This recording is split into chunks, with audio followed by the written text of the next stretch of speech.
Hello everyone, I am Rashmi Belsare. Welcome to my channel Belsare Classes. आज हमारा concept है कि how to rationalize the denominator, कि हम किसी डिनोमिनेटर का रेशनलाइजेशन कैसे करेंगे। अब हमको रेशनलाइजेशन करना क्यों है? क्योंकि डिनोमिनेटर अब रेशनल ना होके इरेशनल है, तो इरेशनल को रेशनल बनाना है, इसीलिए इसका नाम है rationalize the denominator. Denominator means कि जब भी हम कोई फ्रैक्शन लिखते हैं तो हमारे पास जो ऊपर वैल्यू होती है अबव द डिवीजन लाइन, उसको हम बोलते हैं न्यूमरेटर, और अपॉन में जो वैल्यू होती है वो होता है डिनोमिनेटर। तो इस तरीके से फ्रैक्शन हमारे पास है न्यूमरेटर अपॉन डिनोमिनेटर। तो हमारा टॉपिक है कि रेशनलाइज द डिनोमिनेटर, तो डिनोमिनेटर का रेशनलाइजेशन करना। मीनिंग ये हुआ कि यदि डिनोमिनेटर में कोई इरेशनल नंबर है तो उसको रेशनल नंबर में कैसे कन्वर्ट करें। तो हमारे पास ये क्वेश्चन 3-4 तरीके से आ सकता है। तो फर्स्ट जो हमारा होता है कि क्वेश्चन इस तरीके से हो सकता है कि 1/√7। अब √7 ये जो है ये हमारा क्या है, इरेशनल नंबर है। तो इरेशनल नंबर को हमको रेशनल में कन्वर्ट करना है। क्वेश्चन जब भी पेपर में आएगा, बाय द वे आप ट्रिग्नोमेट्री में पूरा क्वेश्चन सॉल्व करते हो और लास्ट में यदि डिनोमिनेटर इरेशनल है तो उसका रेशनलाइजेशन हमको खुद करना है। तो 1/√7, तो इसके रेशनलाइजेशन के लिए हमको √7 से ही इसको मल्टीप्लाई करना है और √7 से इसको डिवाइड करना है। √7/√7, तो ये कैंसिल होके 1 आएगा, तो हम किसी भी नंबर को 1 से तो मल्टीप्लाई कर ही सकते हैं, इसीलिए हम ये प्रोसेस यहाँ पर अप्लाई करते हैं। तो ये हुआ हमारा कि बाय रेशनलाइजेशन हम क्या करेंगे कि √7 यदि अपॉन में है, यदि √2 होता तो √2 लेते, √3 होता तो √3 लेते, √5 होता तो हम √5 लेते। अब 1 × √7, तो ये हो गया हमारे पास √7 अपॉन √7 × √7, तो ये बनता है 7। तो ये हमारे पास अब यहाँ पर डिनोमिनेटर इरेशनल नंबर था और अब हमारा डिनोमिनेटर एक रेशनल नंबर है। सेकेंड ये क्वेश्चन हमारे पास पेपर में कैसे आ सकता है कि सपोज 1/2√5, ये इस तरीके से। अब डिनोमिनेटर में आप देख रहे हो कि 2 जो है एक रेशनल नंबर है और √5 जो है वो एक इरेशनल नंबर है। लेकिन जब हम इसका भी रेशनलाइजेशन करेंगे तो सिर्फ इरेशनल नंबर जो है उसका रेशनलाइजेशन करना है, क्योंकि ये तो ऑलरेडी रेशनल नंबर है ही। तो इस नंबर को भी हम √5 से मल्टीप्लाई करेंगे और √5 से डिवाइड। तो उस कंडीशन में 1 × √5, तो ये होगा √5 अपॉन ये 2 है तो एज इट इज इसको ऐसे ही लिख दो, तो ये होगा 2 × √5 × √5, तो ये होगा हमारे पास 5। तो ये √5 अपॉन 2 5 10 जो है वो एक रेशनल नंबर है। तो इस तरीके से यहाँ जो रेशनल नंबर था उसका हमने रेशनलाइजेशन कर दिया। एक तो तरीका ये हो सकता है, या फिर हमारे पास क्वेश्चन इस तरीके से भी आ सकता है कि सपोज 2 अपॉन √3 माइनस √7। आपने यहाँ देखा कि ये केवल एक सिंगल नंबर था, सिंगल डिजिट था, फिर ये 2 × √5 था। अब यहाँ पर इसके बीच में सब्ट्रैक्शन का साइन आ गया, तो ये 2 टर्म्स हो गई। अब इसका रेशनलाइजेशन कैसे करें? तो इसका रेशनलाइजेशन करने के लिए डिनोमिनेटर में हमारे पास में जो टर्म्स है उसका कॉन्जुगेट का मीनिंग होता है कि यदि आपके पास जो वैल्यू है उसके मिडिल में जो साइन है उसका अपोजिट साइन ले लो और उसी नंबर से इसको मल्टीप्लाई और डिवाइड कर दो तो इसका रेशनलाइजेशन हो जाएगा। तो जैसे √7 √3 ये माइनस है तो हम लेंगे प्लस √7 अपॉन √3 प्लस √7, ये इसका कॉन्जुगेट हुआ।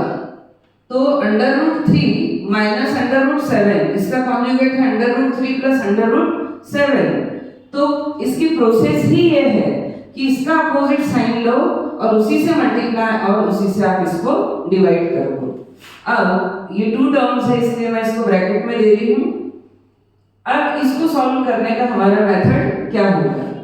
तो न्यूमरेटर में है कि 2 इंटू √3 प्लस √7 अपॉन, अब अपॉन वाली वैल्यू को कैसे सॉल्व करें? दोनों में फर्स्ट पार्ट सेम है, दोनों ब्रैकेट्स में दोनों का सेकेंड डिजिट भी सेम है। यदि कुछ डिफरेंट है तो वो है साइन, यहाँ है माइनस और यहाँ है प्लस। तो हमारे पास यहाँ एक आइडेंटिटी बनेगी कि a minus b into a plus b, दोनों में ये वैल्यू सेम है। तो सपोज ये a है, दोनों में ये वैल्यू सेम है तो ये b है, ये माइनस है और ये प्लस है। तो फॉर्मूला होता है हमारे पास a minus b into a plus b is equals to a square minus b square. तो हमारे क्वेश्चन में a मीन्स √3 और हमारे क्वेश्चन में b मीन्स √7। तो अब हम ये फॉर्मूला अप्लाई करेंगे तो ये हो जाएगा √3 whole square minus √7 whole square. तो ये होगा 2 इंटू, हम 2 से मल्टीप्लाई भी कर सकते हैं बट यहाँ मल्टीप्लाई भी करेंगे तो ये कोई परफेक्ट स्क्वायर नंबर नहीं है। तो √3 plus √7 upon √3 square means 3 minus √7 square means 7। इस तरीके से ये हो गया 3 माइनस 7। इसको एक स्टेप हम ऐसे आगे बढ़ा सकते हैं कि 2 इंटू √3 प्लस √7 अपॉन 3 माइनस 7, तो ये होगा -4। 3 माइनस 7 -4, तो 2 1 एंड 2 2 तो अपॉन में अब -2 है तो इससे आगे का पार्ट मैं यहाँ लिख रही हूँ। तो ये होगा √3 प्लस √7 अपॉन -2। अब इस माइनस साइन को ही आपको यहाँ लिखना है तो हम इस तरीके से माइनस √3 प्लस √7 अपॉन 2 इस तरीके से लिख सकते हैं। और इस माइनस को आप चाहो तो इन दोनों से मल्टीप्लाई भी कर सकते हो। तो इस तरीके से यदि नंबर इस फॉर्म में है तब रेशनलाइजेशन की प्रोसेस ये होगी और इस तरीके से ये हमारा आंसर होगा। यहाँ यदि कुछ कैंसिल होता है तो आपको, इसीलिए इसको मैंने पहले मल्टीप्लाई नहीं किया, यदि कैंसिल नहीं होता तो फिर हम इसको मल्टीप्लाई कर सकते थे। इस जो है वो टाइप ये है कि सपोज 1/5 प्लस √2, यहाँ 5 रेशनल एंड √2 इरेशनल, लेकिन अब ऑपरेशन है एडिशन। तो अभी इससे प्रीवियस जो हमने किया यहाँ दोनों वैल्यूज जो थी वो इरेशनल थी, अब यहाँ एक रेशनल है और दूसरी इरेशनल है। तब इसका रेशनलाइजेशन कैसे करना है? अगेन इसका कॉन्जुगेट लो। इसका कॉन्जुगेट क्या होगा हमारे पास? 5 माइनस √2 अपॉन 5 माइनस √2 और उसी से मल्टीप्लाई भी और डिवाइड भी कर दो। तो इसका अपोजिट साइन लेना है तो ये हमारा कॉन्जुगेट हुआ। फिर तो यहाँ हम जब क्वेश्चन सॉल्व करते हैं तो हमको पेपर में लिखना चाहिए बाय रेशनलाइजेशन। क्या आपने यहाँ क्या किया? तो हमने रेशनलाइजेशन प्रोसेस की। अब 1 इंटू 5 माइनस √2 तो ये होगा 5 माइनस √2 अपॉन, अब अगेन ये हमारे पास फर्स्ट ब्रैकेट वैल्यू और ये सेकंड, दोनों के फर्स्ट डिजिट सेम है, दोनों के सेकंड डिजिट सेम है, यहाँ एडिशन का साइन है और यहाँ सब्ट्रैक्शन का साइन है, केवल इतना डिफरेंस है। तो अब ये a plus b into a minus b, again यहाँ ये आइडेंटिटी अप्लाई होगी, a मीन्स है 5 माइनस b मीन्स है √2, तो ये हुआ हमारे पास √2 होल स्क्वायर। तो ये है 5 minus √2 upon 5 square means 25, 5 into 5 minus √2 square means 2। ये मैंने 9th में भी एक्सप्लेन किया है। तो 5 माइनस √2 अपॉन 25 माइनस 2 23। अब ये कुछ कैंसिल होने के चांसेस यहाँ नहीं है, तो यही इसका आंसर हो गया। तो यहाँ हमारी कौन सी आइडेंटिटी अप्लाई हुई? ये हुआ हमारा, या तो हम a plus b into a minus b या a minus b into a plus b, multiplication है तो कम्यूटेटिविटी, तो ये होगा a minus b is equal a square minus b square. तो ये a square minus b square identity से इसको एक्सपेंड किया, तो इस तरीके से हमारा ये रेशनलाइजेशन, जब अपॉन में एक वैल्यू रेशनल और दूसरी इरेशनल हो तब एक ये टाइप होता है। इसके बाद जो हमारा नेक्स्ट होता है, जनरली वो पेपर में आता ही है, तो वो कैसे होता है देखिए। सपोज हमारे पास है कि √3 प्लस √5 अपॉन √3 माइनस √5, एक तो ये टाइप है। और जरूरी भी नहीं है कि हमारे पास दोनों वैल्यू एकदम सेम ही आए, ऐसा भी हो सकता है, लेकिन अभी हम ये टाइप पढ़ रहे हैं। तो √3 प्लस √5 अपॉन √3 माइनस √5, ये हमारे पास वैल्यू। अब न्यूमरेटर और डिनोमिनेटर दोनों ही इरेशनल फॉर्म में हैं, लेकिन हमारा तो रूल बोलता है कि रेशनलाइज द डिनोमिनेटर, हमको डिनोमिनेटर का रेशनलाइजेशन करना है। तो अगेन हम इसका कॉन्जुगेट, मतलब इसका अपोजिट साइन, तो ये होगा √3 माइनस की प्लेस में लेंगे हम प्लस √5 अपॉन √3 प्लस √5। इस तरीके से हमने ये रेशनलाइजेशन के लिए इसका अपोजिट साइन अप्लाई किया। अब अच्छे से समझना कि यहाँ न्यूमरेटर को यदि हम देखें तो ये √3 है, ये भी √3 है, ये √5 तो ये भी √5 है, यहाँ प्लस साइन है तो यहाँ भी प्लस साइन है, दोनों ब्रैकेट सेम, तो ये हो गया a प्लस बी। सपोज हम a और b सपोज कर रहे हैं इसको, तो a प्लस बी और ये भी a प्लस बी, तो a plus b into a plus b is equal क्या होता है? a plus b whole square.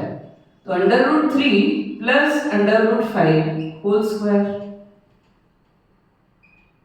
इस तरीके से। अब अपॉन में हम गए, तो अपॉन में हमारे पास वैल्यू है, दोनों में first digit same, second digit भी सेम, केवल साइन डिफरेंट है। तो ये चीज तो हम 3 क्वेश्चन में पढ़ते ही आ रहे हैं। तो ये हो गया a minus b into a plus b is equal a square minus b square. तो √3 whole square minus √5 whole square. यहां तक कोई प्रॉब्लम नहीं होगा।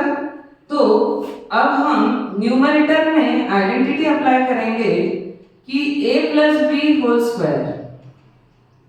मैंने मेरी क्लासेस में देखती हूँ कि बहुत से बच्चे जैसे ही ये स्क्वायर आता है तो फर्स्ट टर्म का स्क्वायर कर देते हैं, सेकेंड टर्म का स्क्वायर कर देते हैं और बोलते हैं मैम ये आंसर। तो ये रॉन्ग है। क्यों? क्योंकि यहाँ 2 टर्म्स है और जब भी 2 टर्म्स को हम ऐड करते हैं तो a plus b whole square identity से ही इसको सॉल्व करना है, सेपरेटली दोनों का स्क्वायर नहीं करना है। यहाँ हम स्क्वायर जरूर करेंगे। तो फॉर्मूला होता है कि a square plus 2ab plus b square. इस आइडेंटिटी से हम इस टर्म को एक्सपेंड करेंगे और अपॉन वाली जो है तो उसमें हमारे पास a square minus b square, तो हमने कौन सी आइडेंटिटी अप्लाई की है, तो ये हो गया a minus b into a plus b is equals to a square minus b square. ये दोनों आइडेंटिटीज हमने यहाँ न्यूमरेटर और डिनोमिनेटर में अप्लाई करना है। अब देखिए कि ये a plus b whole square, a means under root 3 and b means under root 5, तो a square means under root 3 whole square plus 2ab, तो 2 into under root 3 into under root 5 plus b square means under root 5 whole square. तो इस तरीके से ये 3 terms आती है, याद रखना कभी भी जब a plus b whole square करते हैं तो कितनी टर्म्स होगी, 3 टर्म्स। तो a square plus 2 into a into b plus b square upon a square minus b square, तो अंडर रूट 3 स्क्वायर मीन्स 3 और माइनस 5। इस तरीके से ये हो गया a square minus b square. अब हमारी next step under root 3 square means 3 plus, आपको रूल्स भी बताऊंगी मैं ये रूट वैल्यूज के कि ये रूट में नहीं है और ये दोनों वैल्यूज रूट तो है पर रूट की पावर भी सेम है, तो इन दोनों को आप मल्टीप्लाई कर सकते हो। तो ये तीनों का मल्टीप्लिकेशन क्या होगा, 2 रूट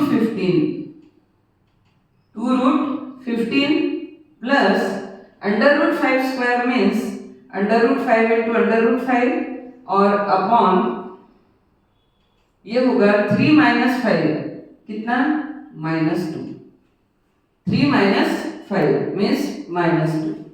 तो हमारी नेक्स्ट स्टेप क्या होगी कि इसमें अंडर रूट वैल्यू है तो ये हमारी अनलाइक टर्म्स है, ये और ये लाइक टर्म्स होगी, तो 3 प्लस 5 ये हुआ 8 प्लस 2 रूट 15 अपॉन -2। अब इन दोनों टर्म में से क्या कॉमन आता है ये देखिए, तो हम दोनों में से कॉमन लेंगे 2, तो ये बन जाएगा 4 प्लस अंडर रूट 15, ये 2 कॉमन और अपॉन में है -2, तो ये 2 से 2 कैंसिल, बट ये जो माइनस बचा है इसका क्या करें, तो इस माइनस के लिए हम इसको इस तरीके से लिख सकते हैं। हमारी नेक्स्ट स्टेप ये रहेगी कि minus into 4 plus under root 15, क्योंकि अपॉन में -1 आएगा तो -1, तो ये माइनस को यहाँ लिख दिया। अब या तो आंसर ऐसे ही रहने दो या -4 और माइनस इंटू प्लस माइनस, तो -√15, इस तरीके से भी इसका आंसर हो सकता है। तो ये था हमारे पास एक और टाइप। अब इसके बाद जनरली हमारे पास क्या होता है कि क्वेश्चन में ऐसा गिवन होता है कि ये और यहाँ मल्टीप्लाई ना होके प्लस और फिर ये टर्म, जब यहाँ प्लस आ जाता है तो वो 2 सेपरेट टर्म्स हो गई, तो हमको इस टर्म का रेशनलाइजेशन अलग और उस टर्म का रेशनलाइजेशन अलग, तो इस तरीके से दोनों टर्म्स का रेशनलाइजेशन करना पड़ेगा, तब हमारा आंसर आएगा। तो होप करती हूँ कि यहाँ तक आपको बहुत ही अच्छे से समझ आ गया।